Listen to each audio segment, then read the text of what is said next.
Right. Yes. Leading us to the third thing, and this is the one that's controversial in a legitimate debate, and that is, what are the appropriate exceptions for someone who is pro-life? When someone says they are opposed to abortion, are exceptions for rape and incest or life to the mother? How do those exceptions play into the abortion debate? And first and foremost, can we please separate that debate from the nonsense that Todd Akin sputtered? Because right now, Todd Akin's statements are being used to make that position wholeheartedly crazy and unworthy of debate. Well, and that has been, sorry, that's been my issue with this story from the beginning.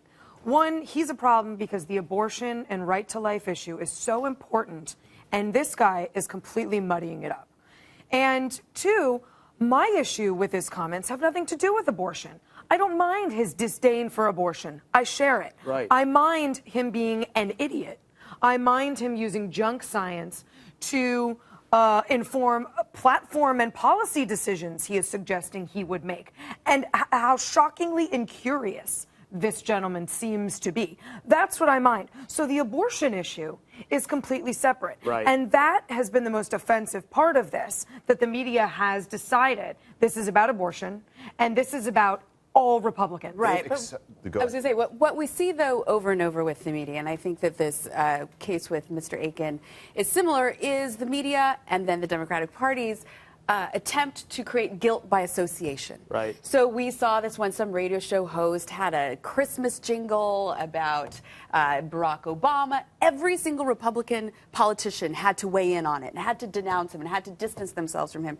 In this case, the party officials have, and yet it's still not good enough until this man apparently is drummed out of the party and sent into obscurity. No, that won't be enough either. We'll talk about that. Well, he should be drummed out of the party. I think it's clear that they got really tired of talking about Medicare because it's really dry and they don't really understand it and they don't really want to cover it. So the media, the media loves social issues. They absolutely love this stuff and they love to come back. And within hours, they had adopted Team Obama's frame for how to frame this issue, which is that Todd Akin represents not just something. Todd Akin.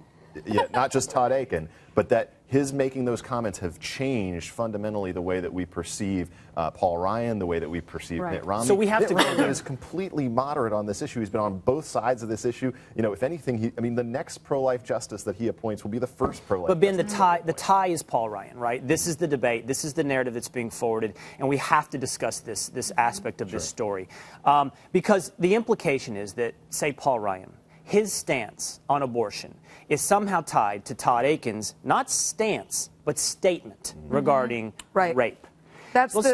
You're right. That's the distinction, not the stance, but the statement. That's right. Akin has said that he said it was a mistake. He just also refuses now to drop out of the race. So even he admits that this was an incredible. Well, he admits the word choice was bad. Right, he's wrong. And it's more than that. It's junk science on top of that. So let's venture into this realm of the controversial aspect of abortion. So my personal opinion on abortion, my personal position on abortion is that I am pro-life. I'm opposed to abortion. I'm opposed to abortion in all instances save life of the mother.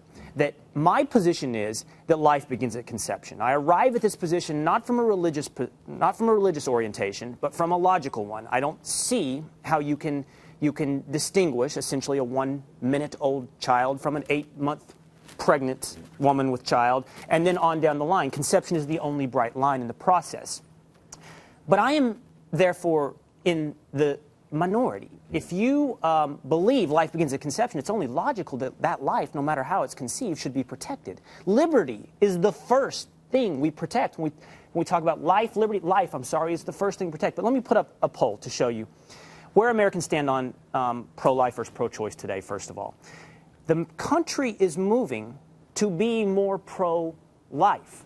You can see there's almost a 9-point disparity at this point. Pro-choice headed down. But when you say what I just said, that you would also take away exceptions for rape and incest, it looks like this. Only 22% share my opinion that that should be illegal as well.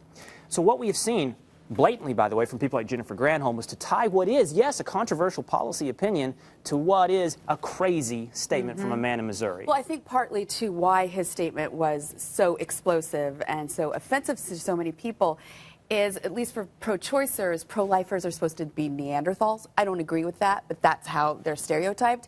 Then you have Todd Akin, who has this Neanderthal medieval view of even conception at rape. I mean, to me, it almost sounded like, witchcraft. Right. Like, what does he think? He's going to give a woman herbs and a poultice? Conservatives are always forced to defend this issue or defend their position at the extremes. And I have to say that I worry because, politically right now, Democrats recognize that women are part of their base. And I have to say, it was amazing to me that Barack Obama was able to get away with being one of the only people that voted against the Born Alive Infants Protection Act when he was a state senator in Illinois. And one of the most extreme pieces of legislation we have ever seen. It was partially authored by my advisor in college, Hadley Archie. I knew the whole thing. I was sort of behind the scenes with him talking about it. And when it came up, it was 98-0 in the Senate. All it said was that if a baby is not successfully aborted during the procedure, you are allowed to save it. It is allowed to save it. Right. And Archie said this should be a simple thing. Barack Obama voted against that. And the fact that he was able to and has not really been on held that on issue that, in front of the media is astounding. And so while, Will, you're taking this from a position of principle, I feel like we're always defending this, at the 99th percentile. Meanwhile, on the other side, that is appalling. I'm sorry, that he's able to do that. There's two reasons for that, Buck, is because the debate has been lost as far as what the initial ground is. It's over women's rights and reproductive rights. That's the ground from which this debate is conducted. It's never conducted from the position of, but is this a life? It's the only question that matters in this debate. Is it a life? There's only two logically consistent positions. That is that you cannot abort a life no matter how it's conceived, or some lives are okay to extinguish. Those are the only two logical positions, in my mind, in this debate. I think that the thing we need to remember about the situation is that the extremes that you're talking about are the current law. I mean, you talk about taking away the different exceptions and only 22% Right. supporting it. The reality today is that we're on the other side of that, thanks to the court. But as conservatives, there is no way to actually have any restriction currently, which is why we need to send this matter back to the states, so that states can make the decision for themselves about what kinds of exemptions they want to put in there.